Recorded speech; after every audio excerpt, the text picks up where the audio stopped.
Avec vous, Caroline Deschamps, chef du pôle web de Public Sénat. Caroline, justement, des réactions sur les réseaux sociaux, mais cette fois à l'interview d'Emmanuel Macron dans Valeurs Actuelles. Ben oui, Rebecca, car qui l'eût cru, un entretien d'Emmanuel Macron dans Valeurs Actuelles, VA pour les intimes, d'autant que l'hebdo n'a pas été tendre avec le président de la République.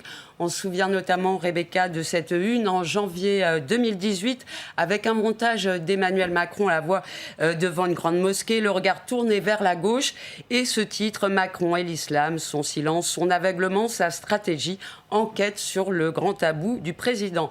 Alors, changement à 360 degrés ce jeudi. Tête-à-tête avec Macron, immigration, identité, les confidences explosives du président, avec une photo, cette fois-ci, d'Emmanuel Macron, le regard dur, les yeux dans les yeux. Presque diabolique. Hein. Voilà, plus de tabou donc, mais des confidences en tête-à-tête, comme on ferait à un ami, sur les thèmes chers au journal. Alors forcément, Rebecca, il n'en fallait pas plus pour que les réseaux sociaux se retrouvent en surchauffe. Le hashtag Macron et Valeurs Actuelles se sont retrouvés en tendance Twitter depuis hier. Il faut dire que les unes trash de l'hebdomadaire sont depuis longtemps l'objet de l'indignation des internautes sur Twittos, et notamment pour les Twittos de gauche, pour qui Valeurs Actuelles est un hebdo d'extrême droite, comme Max Mably qui tweet en paraphrasant Fillon, qui imagine le général de Gaulle parler de résistance sur Radio Paris. Alors, du côté des politiques, comment on a réagi ?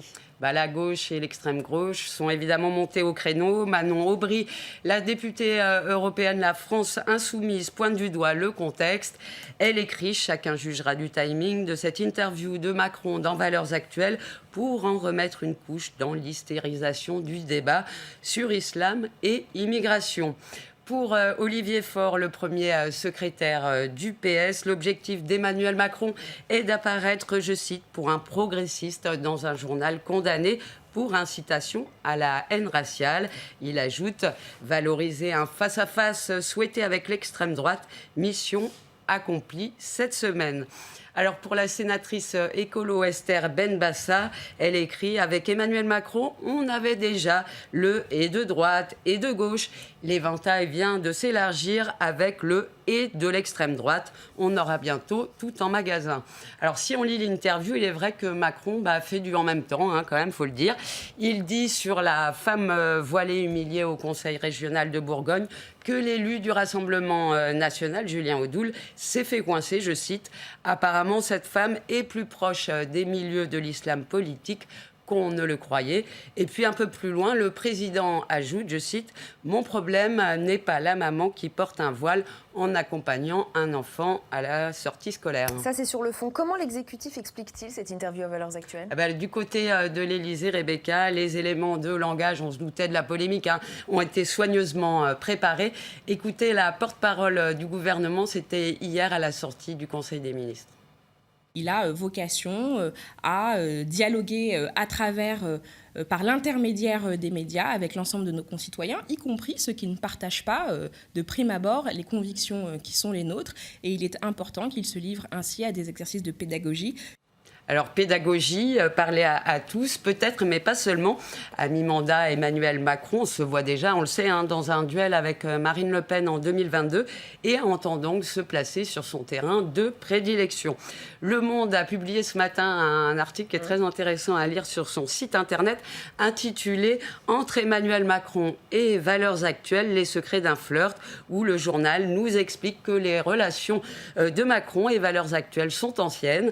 Et il nous raconte une anecdote amusante. Lors de la remise de la Légion d'honneur à Michel Houellebecq, le président demande à Geoffroy Lejeune « Comment ça va le journal ?» « Très mal, vous nous avez mis sur la paille », répond le directeur de la rédaction en riant. Alors c'est vrai que les ventes de Valeurs Actuelles ont chuté depuis l'élection d'Emmanuel Macron. Hollande était un meilleur client pour eux, même si elles ont remonté bien évidemment depuis la polémique sur le voile. Alors avec cet entretien inattendu, le journal espère faire un coup éditorial, évidemment. Le choix de l'hebdo par l'Élysée est donc en fait un choix à bénéfice réciproque. Alors on verra verra si Valeurs Actuelles a réussi son coup. Du côté de l'Élysée, faut faire attention quand même à ce que cette interview ne fissure pas la majorité présidentielle et notamment à sa gauche et ne colle pas à la peau de Macron comme le sparadrap du capitaine Haddock. Olivier Léonard, en quelques secondes, vous avez un avis sur ce choix présidentiel d'une interview à Valeurs Actuelles ? Pour parler laïcité, immigration. Traiter l'immigration et la laïcité dans Valeurs Actuelles, c'est vrai que ça a une petite tendance, à mon sens, à créer de la confusion et de l'ambiguïté. Maintenant, soyons aussi honnêtes. Qui était l'invité précédent de Valeurs Actuelles ? Il s'appelle Alexis Corbière. Alexis Corbière, personne ne le dit. D'accord ? Numéro 2 ou numéro 3 de la France Insoumise. De la France Insoumise. Personne n'en a fait un scandale. Pourtant, et toutes ces organisations, si vous voulez, de gauche, d'extrême gauche, qui ont, je dirais, condamné la présence de Macron dans un journal qui n'est pas interdit. On n'est pas dans un journal. On peut ne pas aimer ce journal. Je suis le premier à ne pas l'aimer. C'est clair. Bon, mais on ne dit rien sur le fait qu'il y a d'autres, je dirais... opposants politiques qui vont parler à Valeurs Actuelles. Absolument. Donc, je ne veux pas, là, défendre plus particulièrement le président de la République. Oui, mais je trouve que les journalistes, c'est pas pour vous, précisément, mais je trouve que les journalistes devraient quand même ajouter... Ça a été dit, mais...